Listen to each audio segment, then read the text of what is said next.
Hey everybody, how's it going? So today I wanted to discuss this article I saw in the Post that really seems to touch on an issue that I was discussing in a recent video of mine. It says here, rich people are suffering as Hampton's businesses can't find summer labor. And I talked about this in this video just last week. People are tired of demeaning jobs and commutes. New York City subway ridership is below half of pre-pandemic numbers. So I wanted to go through this article and just give you an idea of what I think of it as a business owner and how I managed to avoid the issue that they're discussing in this article. So it says rich people are suffering, in quotes, as Hampton's businesses can't find summer labor. And here you have Karen really mad that she's not able to get a haircut. Typically, Karen has a really short haircut, but due to the shortage in summer labor and lack of stylists, Karen here has a very long haircut. And you can see that they got a funny animation here. It says, this summer, the Hamptons' wealthy seasonal residents are learning a new word. No. Pity the nicely dressed gentleman who walked into Xavier Marat's chic salon Xavier last week and asked for a manicure to go along with his haircut. He was told, gasp, that it was impossible. He asked countless times before he walked out of the door because he just didn't believe that they weren't able to fit him in, Marat told the Post. He was like a kid who wanted candy and he couldn't get it.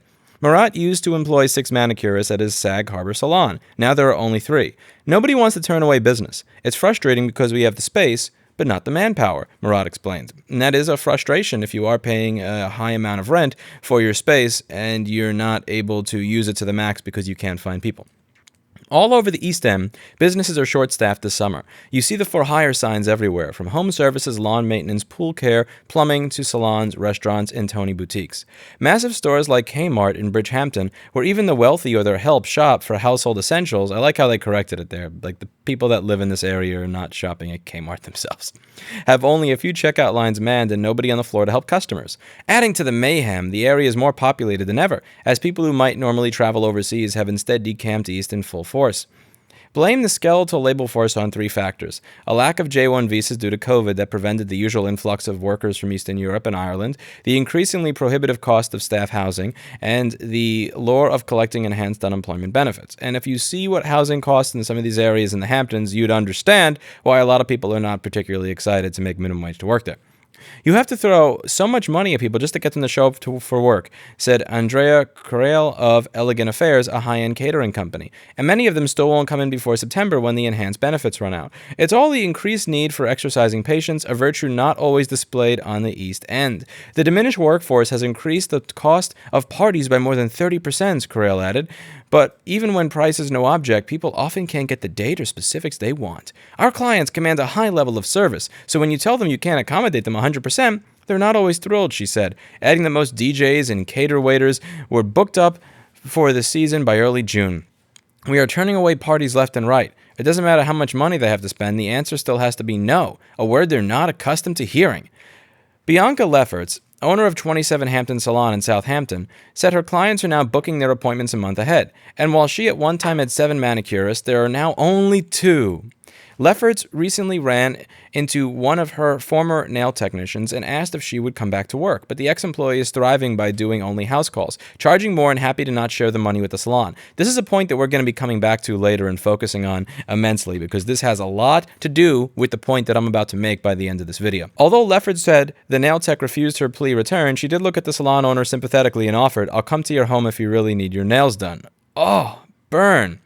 Over at Manna, a restaurant that opened this month on Cold Spring Pond in Southampton, the crowds were piling up on a recent Thursday evening. Hungry customers paced anxiously as platters of large crustaceans and seared wild salmon passed by, and the aroma of Thai curry mussels wafted from the dining room while the time for their reservations expired. Meanwhile, only half the tables were filled.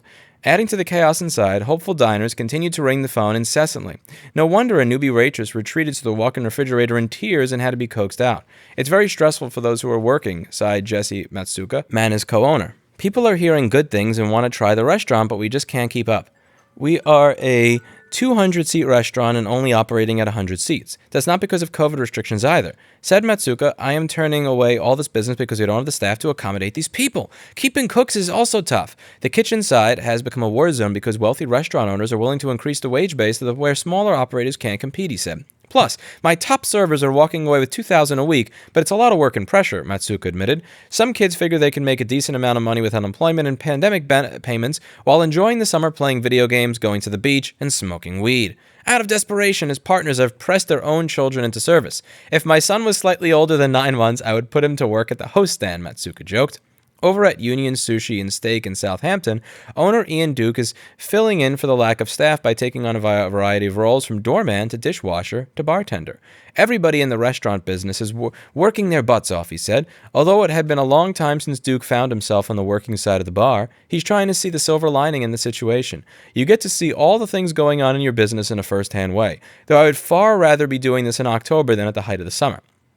Plus, he said, customers find it extremely entertaining to see me standing behind the bar, and they enjoy asking me to make some new mule, but I actually like the interaction, and doing dishes is therapeutic. One thing that hasn't changed in the Hamptons, though, if you're willing to pay enough, money still talks. Scared she wouldn't be able to beautify when needed, one yacht-residing client has salon owner Murat on retainer, $300 a day for the month, and that doesn't even cover the actual cost of styling, an additional $600 fee for house or yacht calls. We all may be working double time, said Murat, but leave it to clients in the Hamptons to provide us with stimulus checks. Now, I want you to imagine the type of person that pays $300 per day just so that when they walk into a business, they can be in front of everybody else. Are you rushing back to work to service that person if you're making close to minimum wage? Probably not. So there's a lot to unpack in this article, and I think we should get to it. So the first thing here is there's many factors for why there are labor shortages, and a big part of it is that people are reevaluating their lives in a post-COVID world. If you were just barely hanging on throughout life, just barely hanging on, but you were working, you were doing your 40 or your 50 or your 60 hours a week so that you could have, $300 or $500 a month to put towards your savings after you pay your rent and your everything else. You probably realized for all the work you did for the past 2 or 3 years, when something happens, when a global pandemic happens, when there's a tiny blip on the economy, A, you were disposable, you got tossed out when the shutdowns happened, and B, you were no longer paid. So your employer had a very mild, they had a blip. There was a blip on the map, and when that blip happened, you got tossed off. And how you pay your rent, how you buy food, how you pay your bills, well, that's a you problem, even though you were loyal for a long period of time. And what people are going to do when that happens is they're going to realize that the traditional stability that comes with working for a boss, working for a business, rather than starting your own business, if that's not going to exist, then I might as well start my own. This particular line is really telling.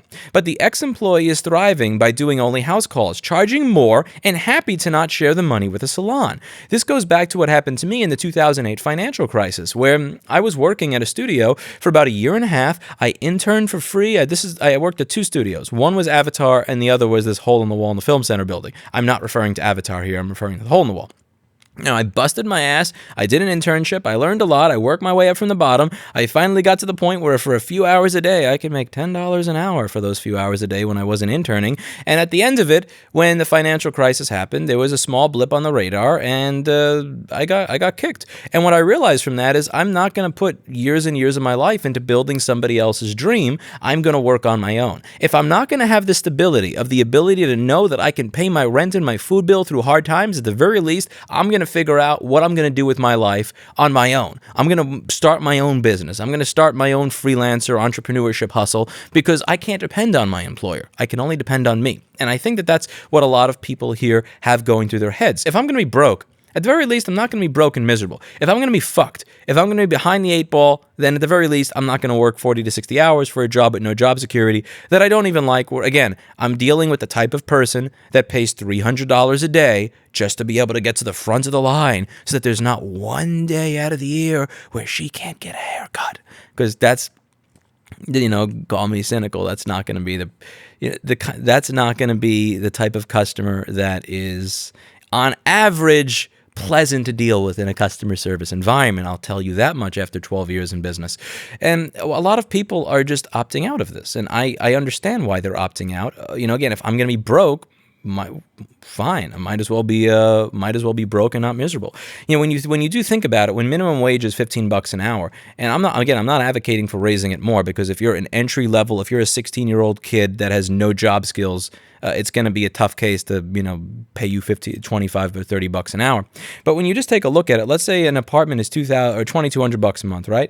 Now let's say that you make minimum wage $15 an hour times 40 times 4. That comes out to $2,400 a month. When you factor in that probably 30% of that is going to be taken out, so you're going to be keeping, we multiply by 0.7. Okay, so $15 an hour times 40 times 4. After everything after taxes get taken out, that's about $1,680 a month.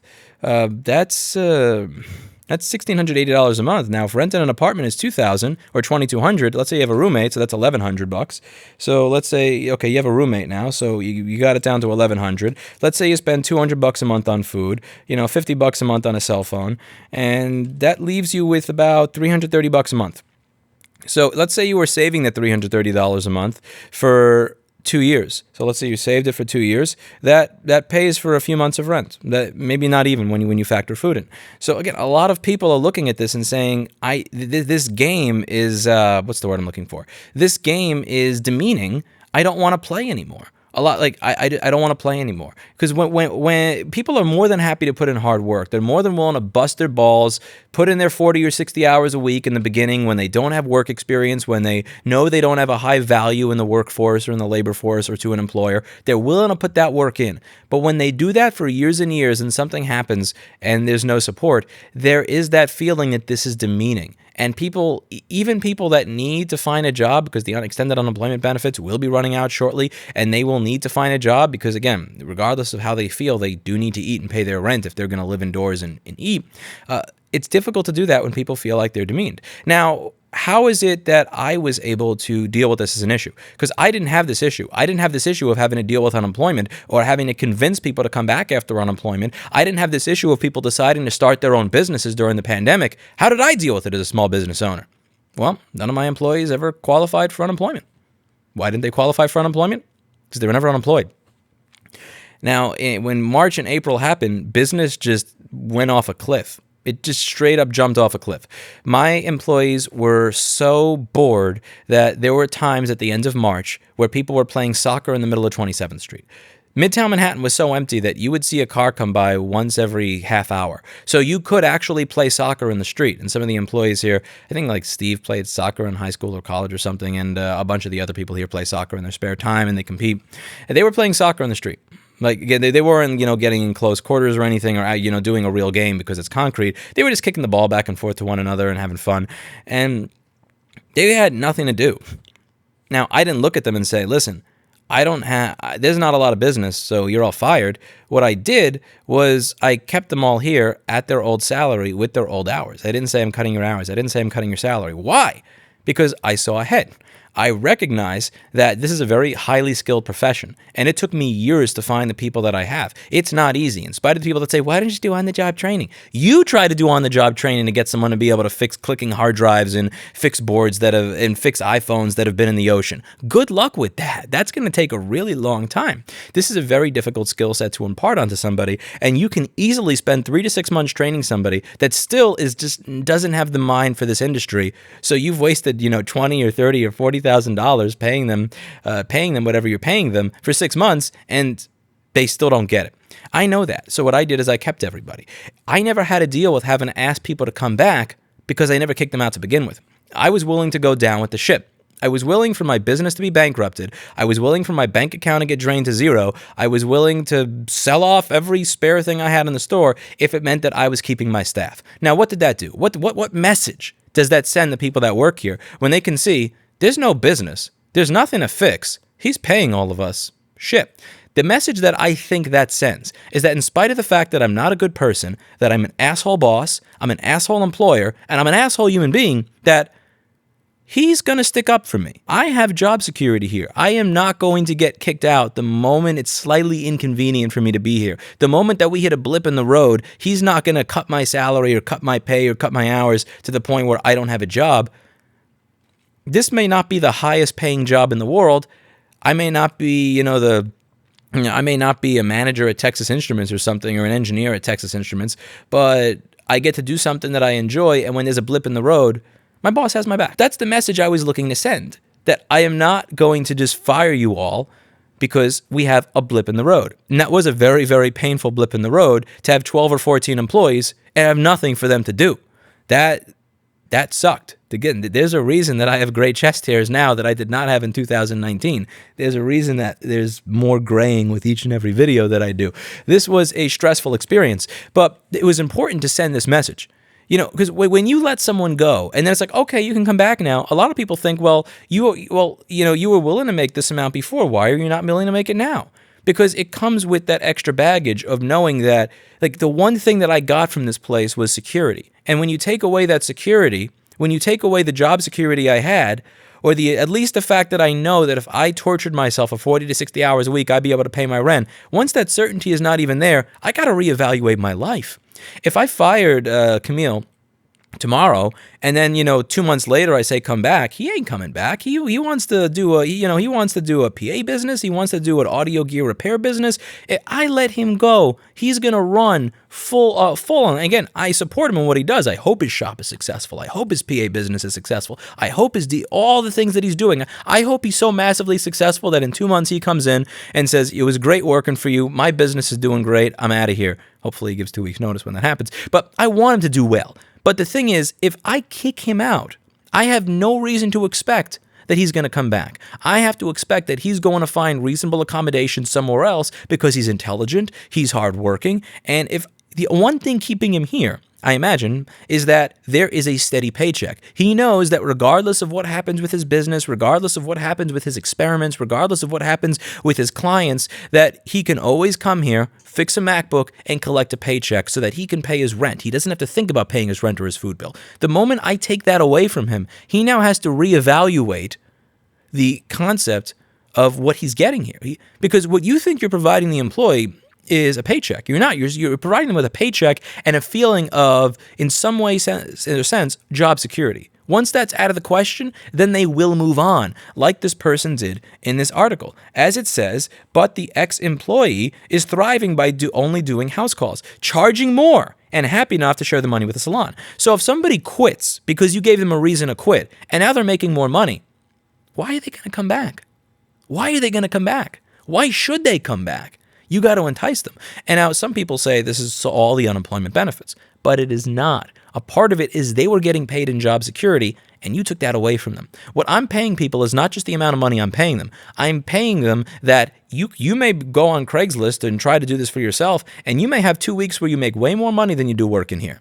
You also may have 2 weeks where you break something. And when you break something at Rossman Repair Group and you work here, I pay for it. When you break something on your own, you pay for it. When you have slow business on your own, you don't get paid for the week. When you have slow business here, I pay you to sit in your chair and twiddle your thumbs playing Candy Crush. This is something that people are missing. And I think, now, granted, there is the right-wing argument that when you have high unemployment benefits, people are going to use them and often going to scam them. This is something that I think people on the left don't particularly like to listen to or pay attention to, even though it is somewhat true. So there was a small bump in business last year during which I looked to hire somebody. This probably wasn't the smartest thing to do, given, again, as I said, given how long it takes to get someone up to speed, but I looked to hire somebody, and there were many people, even though I was paying for this entry-level position about 30% over what they were getting on unemployment, with the extended unemployment benefits being as much as they were in New York City, they still said, I want to be paid off the books because I don't want to lose this. And I asked, how much are you getting? And they told me, and I said, well, this job is going to pay you 30% more than that. You don't get it, Louis. I get paid that amount to do nothing. So getting paid 30% more to come to work doesn't make sense. I heard this from enough people. I had enough people stare me straight in the face as an entry-level person that cannot solder, that cannot deal with customers, that cannot fix boards, that cannot replace retina screens, look me straight in the eye and say, Louis, I want you to pay me off the books. I want you to risk going to prison and having your business shut down and paying a bunch of fines so that you could have an entry-level employee still collect their extended unemployment benefits. Hey, get the fuck out of here is what the first thing I'll tell them. But the thing to understand here is that is a factor. Yeah, you could say, well, you should just pay more. But at some point, Again, if you're entry level, if you cannot solder, cannot deal with customers, cannot replace a MacBook Retina screen, cannot replace a riveted keyboard without getting the rivet stuck in the machine, I can't pay you more than 30% over what the unemployment benefits are paying when they're that high, because it just doesn't make sense. It would literally make sense at that point for me to decline any repair that you would be qualified to do, because it doesn't make financial sense. This is most certainly a factor, and there are most certainly people scamming benefits out there. And I think that on the right, people tend to not pay attention to the fact that people who are just barely getting by, that this was a large assault on their dignity, to just realize that there's zero job security, zero anything, and that they are reevaluating their lives. Even if you did increase people's pay, even if you did get rid of the extended unemployment benefits, a lot of people are not going back to industries where they did not feel a sense of dignity while they were working there. Not just for the pay, but for the way they were treated, for the job security or lack thereof. They are reevaluating their lives, and they're looking at other things they can do. And I think the people who are a little bit more to the left are not really focusing on the fact that when you could get paid that much in unemployment benefits, that there are a lot of people out there that are going to try to scam the system. They're going to go to people like me and say, yeah, I expect you to pay me off the books. Like, no, explain to me why you're worth jail time for. Explain to me why you're worth paying giant fines and getting my business shut down for. Just get out of here. I have to pay my taxes. It sucks when I see the amount that comes out of my taxes, but if I got to do it, then so do you. And I think a lot of people in the Hamptons are going to have to get used to the fact that they are actually going to have to wait for things, that they're not going to be able to get every single thing that they want if people don't want to go back to these jobs. And I think that even if you do increase the pay to a certain extent, that people, after having this experience, after going through it, you're not going to increase their pay by $1 or $2 or even $3 an hour and have them come back, because a lot of people are just reevaluating their lives and deciding that when it comes to shit that just makes them miserable, they want to find another way to do it. So again, when it comes to being a small business owner and having employees, I know that with the deal I have with my staff is you may be able to make more money if you go out on your own. However, you have to deal with risk. You have to deal with stress. You have to deal with all the miserable shit that I dealt with for the many 3 or 4 years before I opened a store, and it's not fun. The stress is not fun.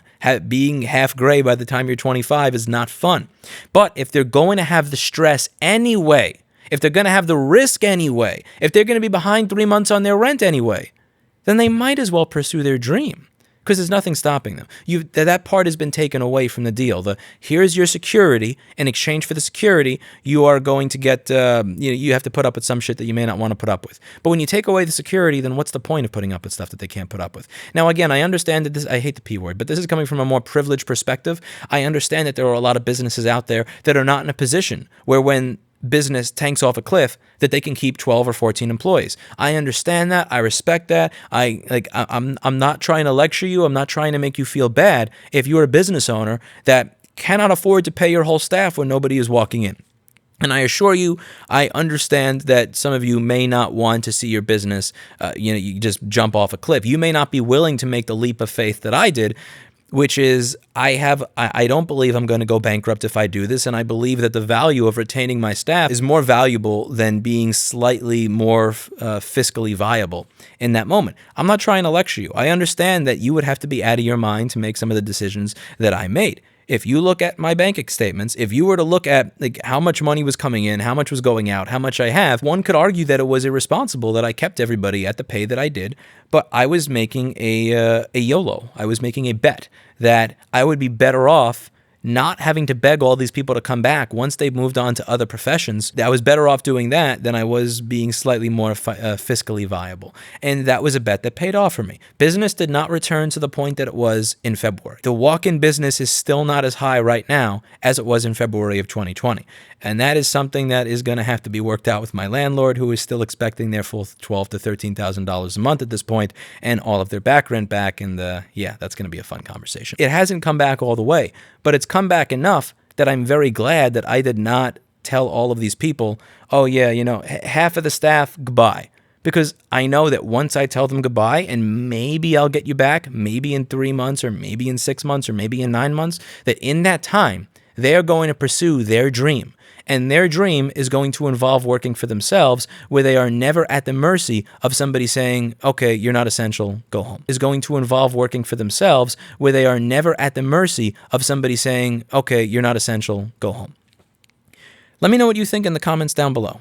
That's it for today. And as always, I hope you learned something. And if you're in the Hamptons, and you see that a restaurant is mildly short-staffed and people seem a little stressed, give them a little extra time to get you their iced tea. Give them a little extra time to make your order. Give them a little extra time to get you a table. Give them a little extra time to do your hair. Understand that people are under a high amount of stress right now rebounding from this, and that there are some things that you can do, there are some gestures you can make towards people that will do more for their happiness, do more for their well-being than any amount of money you can shower them with. Just a little modicum of respect when you have to wait for something is all I would say as someone who has worked in the service industry.